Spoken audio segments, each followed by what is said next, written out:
It's West Coast Part 2 on Dream Rides.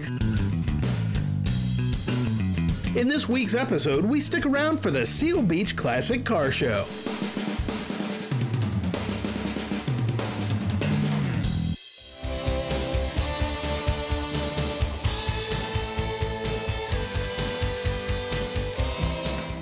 Our first car takes us on a trip backwards to the swinging 60s. This is a 1962 Thunderbird Roadster. This model came out in 62 and 63 only. The Roadster is particularly rare because they made about 1,400. It has the tonneau cover, the Kelsey Hayes wheels, and the grab bar, which is part of the Sports Roadster package. Kelsey Hayes wheels in itself, you try to buy one of these and they're about $1,000 each now. And this particular one has the trunk weights, which makes it a very early model, about 100 before they decided that it was really not necessary. They help to stabilize it, but there's also some very large weights in the front bumpers. In addition to that, I added some heavy-duty stabilizer bars, so it floats down the highway. You know, it's just a beautiful car.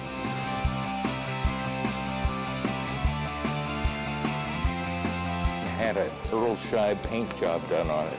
Needless to say, I had to take it and have it stripped completely and redone.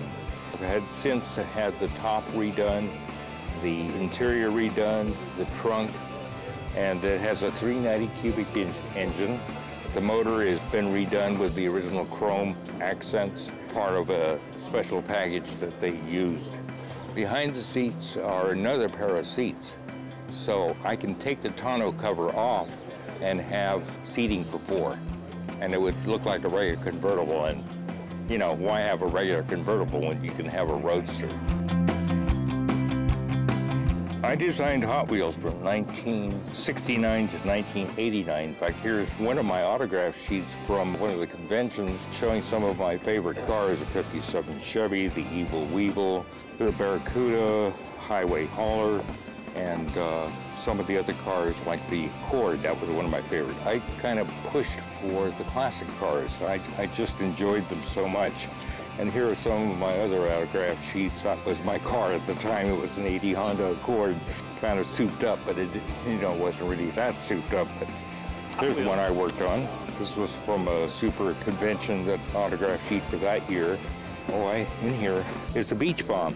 The Beach Bomb was a very rare car in that without the side boards on the side, in 1969, we tried this, it didn't work on the tracks. So now there are about 21 of these left. This pink one goes for about $100,000. This one is about $65,000. I had this one, the antifreeze, the blue, and the red. And I've since sold these two naturally since I like to support my big car hobby. We keep to the tiny car motif with our next one. 1958 Nash Metropolitan. Everything was produced in England but assembled here in the US. So you see England on a lot of stuff. The car was popular for 10 years. So when you see the Metro that's one solid color, it's from the original first 5 years. So then when you see the two-tone, that moved up probably 56, 57 all the way to 1960.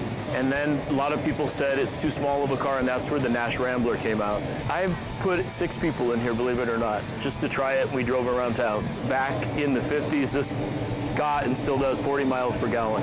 This engine, I've been told, is Nash motors, and you could have it as a tractor motor in England. So not the fastest car, but it gets a lot of character. I've had some people say it looks like a toaster. My daughter, it's her car, and she's 9 years old, and right away she nicknamed it Gidget. And Gidget's important when I finish the story for you. Doing a little bit of history on the car, we found out a lady named Barbara Avedon used to own it, and she is the producer writer for the TV show Gidget, Mr. Magoo, Father Knows Best, Bewitched, and Cagney and Lacey. So it was ironic that we called her Gidget when that was who owned the car. So the car was in Hollywood, and in 1984, and I don't want to tell you this, but I guess I'm gonna, she was stolen. And I'm the 4th owner from when it was stolen. It had a for sale sign in North Hollywood, and Barbara Avedon, the police report all showed this. So long story short, my neighbor who worked for the police department and told me all the history of who owned it and that it was stolen. He goes, we need to take it and repossess it, and I about cried. But after going through the courts and to a judge and the CHP, the car officially belongs to us. After I got it here and thought it was going to be taken away, I found out there were cars just like it here in California, so I don't know. I have some history with it, I guess. Coming up, have you ever seen a show car with no engine? We'll show you what makes it run after the break.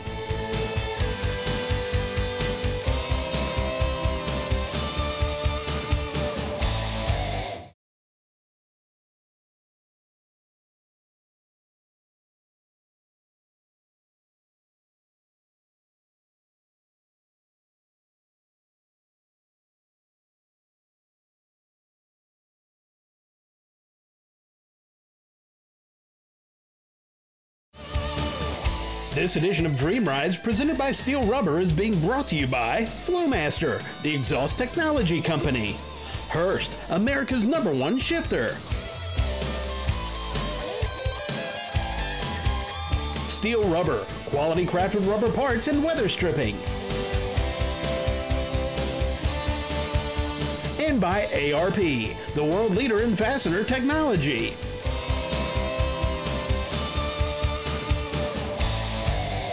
Welcome back to Seal Beach, where the waves were wet and wild.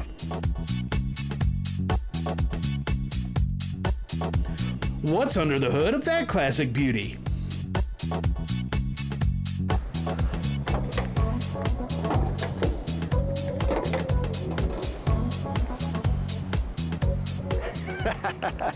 Now I'll show you the engine. This is a 1928 Ford truck soft top. There's a few modifications, just to be different. Got a 4.6 camber engine in it with a ZF transaxle, 5-speed. And I built this car, and it took me 9 months to build it from start to finish. The car is an original car, and I had to lengthen the bed 11 inches to be able to put the 4.6 in it. And then I made the bottom frame and the whole car is original. The frame on the top part is original and everything. 9 months in my garage at home. This one here is a 1916 Ford Touring car.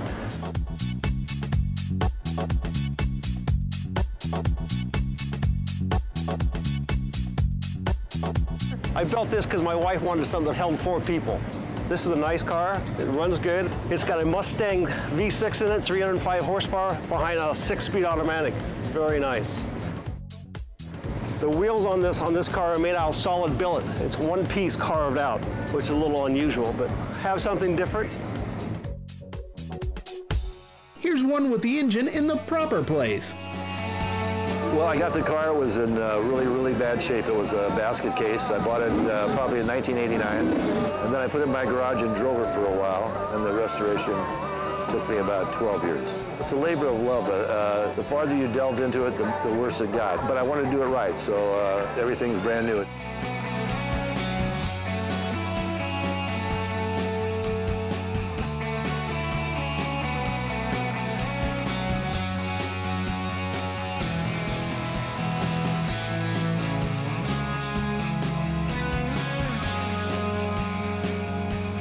It's got about 500 miles on it since I finished it. I've only shown it about 3 times, and this is the first car show I've ever been to with it. In other words, just a local car show. I kind of wanted to show it first and kind of campaign it, and then once you campaign it, then drive it more. In other words, because it's going to start picking up dings and stuff, and then you really can't show it as much anymore, you know. But the only bad news about that is it's very difficult to keep the white wheel wells white and the top clean, you know. Both of them are difficult to keep clean.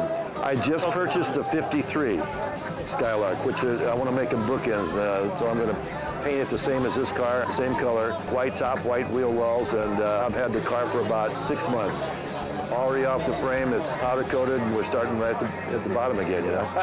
Not too bright, but determined.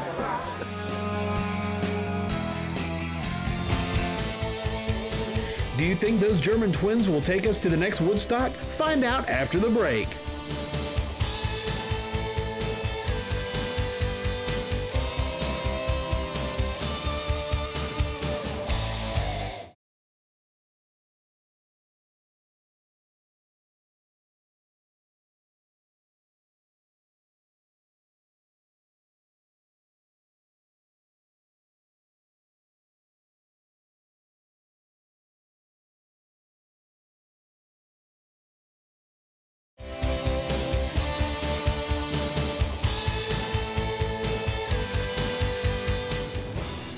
We're back at Seal Beach, home to warm breezes and hot rides. Here's two holdovers from the days of free love. This bus was obviously designed for camping. It actually sleeps 6 people inside, if you can believe that. It's very German 1960s, the sleeping arrangements inside.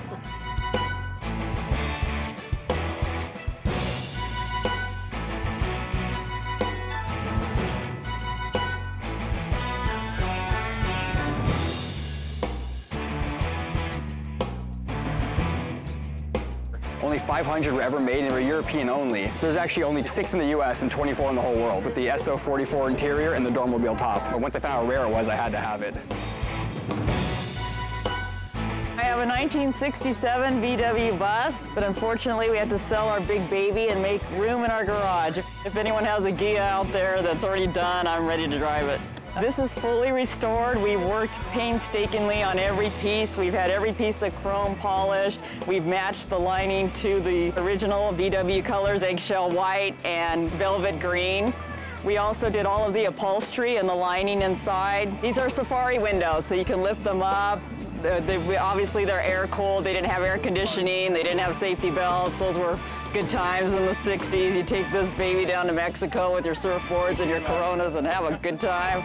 And that's what this bus is made to do. I knew the truck because I had done a weather stripping article on it when I was baby blue F100.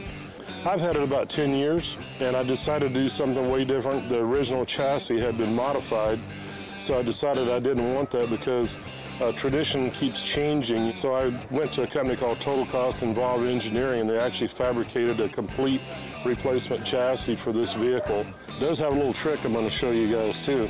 It's on air, so I can actually raise and lower the ride height of it, sitting still or going down the road.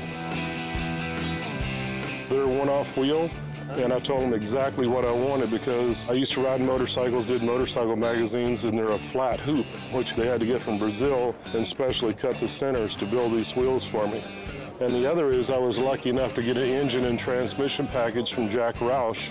So this is a 2001 supercharged Lightning engine. She has catalytic converter on it, runs off of a computer. Another outfit built me a complete custom wiring harness, sent them 38 pounds of wire, and Street and Performance sent me back 8 pounds of wire with little tags on it. All I had to do is plug it in and start it up and ran perfect. Makes about 8 pounds of boost, 420 horsepower to the rear tires, so anytime that I really want it to take off and go, it's quite capable of going. And it has an AOD transmission, so it just keeps shifting gears, so it'll go faster than the sheet metal wants to go.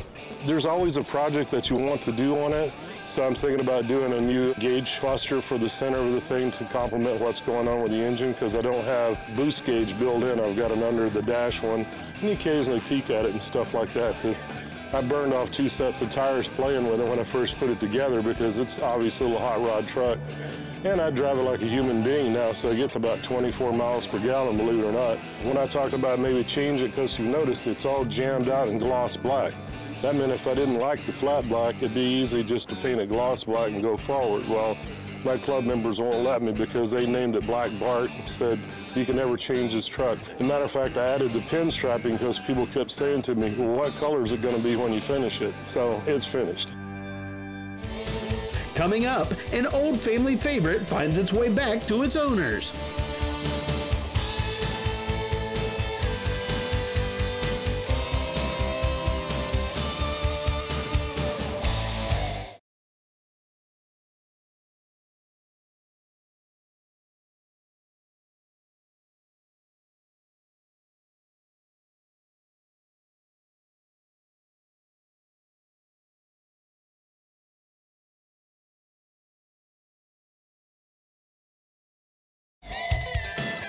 This edition of Dream Rides, presented by Steel Rubber, is being brought to you by Aeromotive. We know it, we race it, we live it.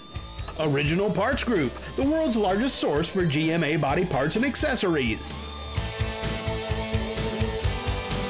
Steel Rubber, quality crafted rubber parts and weather stripping. And by Stage 8, the world's best locking fastener. Welcome to Seal Beach, a place for making memories and also finding them. This has been a real good reunion. My daughter, my son-in-law, and my wife has seen the car for the first time in 50 years, and we're overjoyed.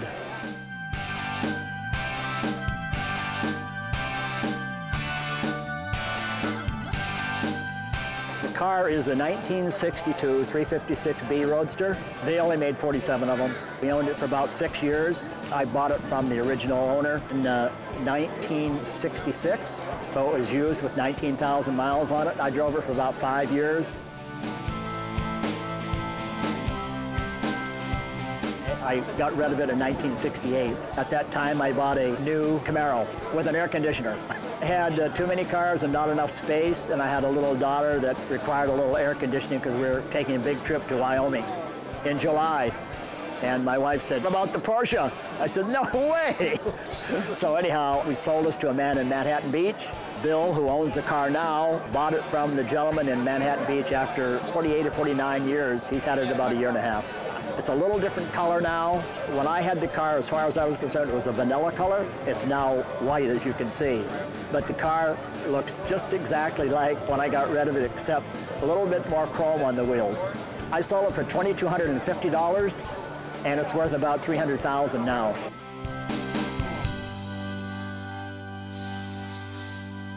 $1954. My parents bought it in Texas, brand new. Just recently we started restoring it. When my wife and I first started dating, I saw this car in her dad's garage. What a fun project this will be. And lo and behold, here we are with it.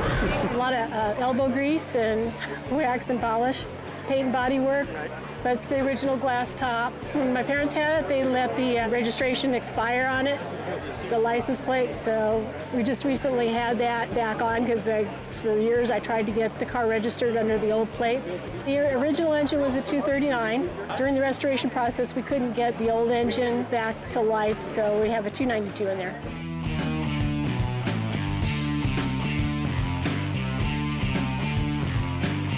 I used to help my dad work on it and learned my first cuss words. He had his head under the steering wheel, broke the turn signal off, and that's the first time I ever heard him cuss.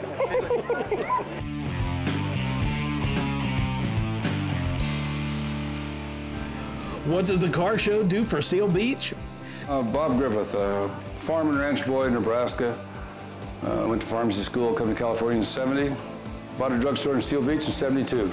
Got into a couple business, sold the business, and started racing. And I raced Bonneville, set a few records with our car, Sebring, and it's all sportsmen, all sportsmen. You know, you take a racing class, there's like a 2-day class in brain surgery. You find out so much you don't know, and I don't know much about racing. I do enjoy what I do. The car I have here is a twin-turbo Viper, 1,000 horsepower at the rear wheels. That's with no boost. Potentially about 2,000 horsepower. We've only been able to use about 1,500 of the horsepower. Don't have the traction. 69 Camaro. It's not a race car. It's a car I like. I like the color of it. It's like, who's your favorite child? You know, if a nice day like this, you want one of the convertibles. You're going racing. Depends on the kind of racing you go. Your child to bring home the A, that's your favorite child that day.